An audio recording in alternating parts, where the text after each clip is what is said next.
This is one of the greatest drama we have ever seen in cricket history. നമ്മൾ ക്രിക്കറ്റിൻ്റെ ചരിത്രത്തിൽ കണ്ടിട്ടുള്ളതിൽ വെച്ച് ഏറ്റവും വലിയ ഡ്രാമകളിൽ ഒന്നാണ് ഇന്ന് കണ്ടത്. ഇത് വെറും അഫ്ഗാനിസ്ഥാനും ബംഗ്ലാദേശും തമ്മിലുള്ള മത്സരമായിരുന്നില്ല. അഫ്ഗാനിസ്ഥാനും മഴയും പരിക്കുകളും ഓസ്ട്രേലിയയും ബംഗ്ലാദേശും എല്ലാവരും തമ്മിലുള്ള പോരാട്ടമായിരുന്നു. ഇന്നത്തെ മത്സരത്തിൻ്റെ കാര്യം പറയാനാണെങ്കിൽ അഫ്ഗാനിസ്ഥാൻ ബാറ്റ് ചെയ്തപ്പം അധികം ആരും പ്രതീക്ഷിച്ചില്ല. എന്തുകൊണ്ടും നിർണായകമായ മത്സരത്തിൽ വിക്കറ്റുകൾ കയ്യിലിരിക്കെ പോലും ഈ പതിഞ്ഞ താളത്തിൽ അഫ്ഗാനിസ്ഥാന്റെ ബാറ്റ്സ്മാൻമാർ ബാറ്റ് ചെയ്യുന്നത് എന്തിനാണ് എന്നായിരുന്നു എല്ലാവരുടെയും സംശയം. അവർക്ക് സെമി ഫൈനലിലേക്ക് കടക്കാൻ വേണ്ടിയിട്ടുള്ള നിർണായകമായിട്ടുള്ള പോരാട്ടത്തിൽ വെറും 115 റൺസ് മാത്രമേ പോസ്റ്റ് ചെയ്യാൻ കഴിഞ്ഞുള്ളൂ. തുടക്കത്തിൽ ആ പതിഞ്ഞ തുടക്കത്തിനെ ആരാധകർ പോലും വിമർശിച്ചു തുടങ്ങി. പക്ഷേ ഗെയിം ചേഞ്ചിങ് മൊമെന്റ് എന്ന് പറയുന്നത് അവസാനം റാഷിദ് ഖാൻ വന്നതാണ്. റാഷിദ് ഖാൻ വെറും 10 പന്തുകളെ നേരിട്ടുള്ളൂ എങ്കിൽ പോലും 3 സിക്സറുകൾ ആ ഒരു 10 പന്തുകൾക്കുള്ളിൽ അടിച്ച് കയറ്റി അണ്ണൻ അത്യാവശ്യം ഭേദപ്പെട്ട ഒരു സ്കോറിലേക്ക് അഫ്ഗാനെ നയിക്കുന്നു. അതൊരു ഗെയിം ചേഞ്ചിങ് മൊമെന്റ് ആയിരുന്നു. പക്ഷേ മറുപടി ബാറ്റിങ്ങിന് ഇറങ്ങിയ ബംഗ്ലാദേശ് കാണിച്ചത് ചെറ്റത്തരം ആണെന്ന് പറയണം. കാരണം അവർ ഒരു ഘട്ടത്തിലും സെമിയിലേക്ക് പ്രവേശിക്കാനല്ല നോക്കിയത്. അവരെങ്ങനെയെങ്കിലും അഫ്ഗാനിസ്ഥാനെ പരാജയപ്പെടുത്താനാണ് നോക്കിയത്. അതിൻ്റെ ഉദ്ദേശം വേറെയാണ്, അത് നമുക്കറിയാം. ഏതായാലും അവിടെ ഗെയിം ചേഞ്ചിങ് മൊമെന്റുമായിട്ട് കൊണ്ടുവന്നത് നമ്മുടെ നവീനുൽ ഹക്കാണ്. നവീനുൽ ഹക്ക് എന്താണ് ചെയ്തതെന്ന് പറഞ്ഞാൽ തുടർച്ചയായിട്ട് 2 പന്തുകളിൽ 2 വിക്കറ്റ് എടുത്ത് ബംഗ്ലാദേശിന് ആദ്യത്തെ പ്രഹരം നൽകി. അഫ്ഗാനെ പിന്നിൽ നിന്ന് കുത്താൻ നോക്കിയ ബംഗ്ലാദേശിന് നല്ല പണി അവർ തിരിച്ചങ്ങോട്ട് കൊടുക്കുന്ന കാഴ്ചയാണ് കണ്ടത്. പിന്നെ അതിനുശേഷവും നല്ല രീതിയിൽ തന്നെ ബംഗ്ലാദേശ് സ്കോർ മുന്നോട്ട് കൊണ്ടുപോയി. മഴ വരുന്നതിനെ കുറിച്ചൊക്കെ ആശങ്കകൾ ഉണ്ടായിരുന്നു. അങ്ങനെ ഇരിക്കെ റാഷിദ് ഖാൻ അറ്റാക്കിങ്ങിലേക്ക് തിരിച്ചു വരുന്നു. റാഷിദ് ഖാൻ 2 വിക്കറ്റുകൾ എടുക്കുന്നു. പിന്നീട് ഗ്രൗണ്ടിൽ മഴ പെയ്യുന്ന അവസ്ഥയിലേക്ക് കാര്യങ്ങൾ എത്തുന്നു.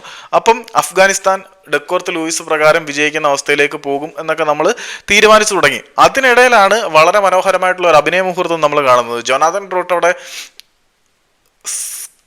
കളി സ്ലോ പേസ് ചെയ്യാൻ പറയുന്നുണ്ട്. അന്ന് കളി ഒന്ന് സ്ലോ ആക്കാൻ പറയുമ്പം അത് കേട്ട് നമ്മൾ നൈബ് അവിടെ വീഴാൻ പറഞ്ഞായിട്ട് തെറ്റിദ്ധരിച്ച് നൈബ് അവിടെ വീണ് ഹാംസ്ട്രിങ് തപ്പി പിടിച്ചുകൊണ്ട് കിടക്കുന്ന കാഴ്ചയെ നമ്മൾ കണ്ടു. പിന്നാണ് നൈബ് തിരിച്ചു വരുന്നത്. തിരിച്ചു വന്നിട്ട് അണ്ണൻ വിക്കറ്റും എടുക്കുന്നത്. What an irony.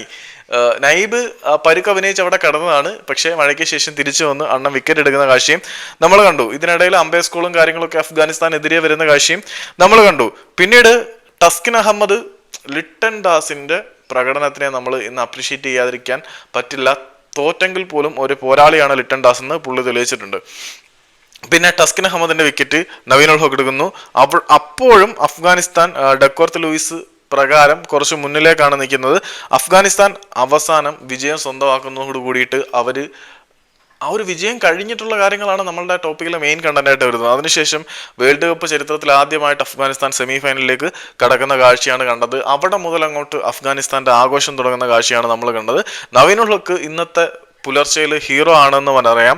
2 വിക്കറ്റ് അദ്ദേഹം 2 പന്തിലെടുത്ത് ഒരു മികച്ച സ്റ്റാർട്ടാണ് കൊടുത്തതെന്ന് പറയാം. പക്ഷേ ഗുർബാസിന്റെ കണ്ണീര് നമ്മളെ ചെറുതായിട്ട് എന്തെങ്കിലും സങ്കടപ്പെടുത്തിയിട്ടുണ്ടായിരിക്കും. പക്ഷേ ഗുർബാസിനെ അഫ്ഗാനിസ്ഥാനെ താരങ്ങൾ അവസാനം തോളിലെടുത്ത് വെച്ചുകൊണ്ട് നടന്നത് നല്ല സന്തോഷം നൽകുന്ന കാഴ്ചയാണ്. പിന്നെ ഇന്നത്തെ ഹീറോസിന്റെ കാര്യം പറയാനാണെങ്കിൽ ജോനാഥൻ ട്രോട്ടിനെ കുറിച്ച് പറയാതിരിക്കാൻ പറ്റത്തില്ല. സൗത്ത് ആഫ്രിക്കയിൽ ജനിച്ച് ഇംഗ്ലണ്ടിന് വേണ്ടി കളിച്ച് അഫ്ഗാനിസ്ഥാന്റെ പരിശീലകനായിട്ട് അവരെ T20 വേൾഡ് കപ്പിന്റെ സെമി ഫൈനലിലേക്ക് കൊണ്ടുപോകുന്ന കാഴ്ച ട്രോട്ടിനെ സംബന്ധിച്ചിടത്തോളം അവിസ്മരണീയമാണ്. പിന്നെ അവര് ഗുർബാസിനെ മാത്രമല്ല തോളിൽ വെച്ചുകൊണ്ട് നടന്നത്, അവരുടെ ക്യാപ്റ്റനായിട്ടുള്ള റാഷിദ് ഖാനെയും എടുത്ത് തോളിലോട്ട് വെച്ച് നടക്കുന്ന കാഴ്ച കണ്ടു. ഇന്നത്തെ മത്സരം മഴ കളിച്ചു, വിക്കറ്റുകൾ കഴിച്ചു, ഹാംസ്ട്രിങ് ഇഞ്ചുറി കളിച്ചു, ലിട്ടൺ ദാസിന്റെ പൊരുതൽ, മഴ വിക്കറ്റുകൾ ഇങ്ങനെയാണ് ഇന്നത്തെ മത്സരത്തിനെ വിശേഷിപ്പിക്കേണ്ടത്.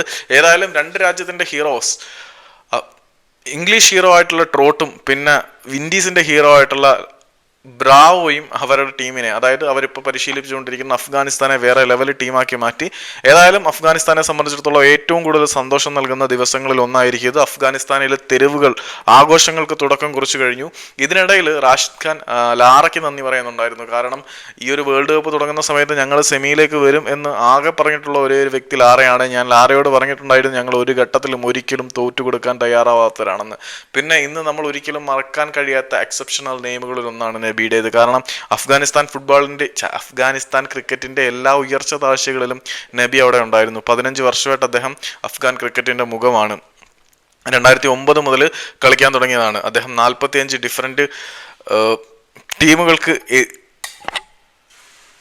45 ഡിഫറെൻറ്റ് ടീമുകൾക്കെതിരെ വിജയിക്കാൻ കഴിഞ്ഞിട്ടുണ്ട് എന്ന് പറയുമ്പോൾ ചെറിയ കാര്യമല്ല. അപ്പം അസോസിയേറ്റ് രാജ്യങ്ങൾക്കെതിരെയും മെയിൻ ടീമുകൾക്കെതിരെയും എല്ലാം അഫ്ഗാനിസ്ഥാൻ കളിച്ചു. അഫ്ഗാനിസ്ഥാൻ ക്രിക്കറ്റിൻ്റെ എല്ലാ ഉയർച്ച ചർച്ചകളിലും ഉണ്ടായിരുന്ന അദ്ദേഹം 39ാമത്തെ വയസ്സിലും അഫ്ഗാൻ ക്രിക്കറ്റിൻ്റെ മുഖമാണ്.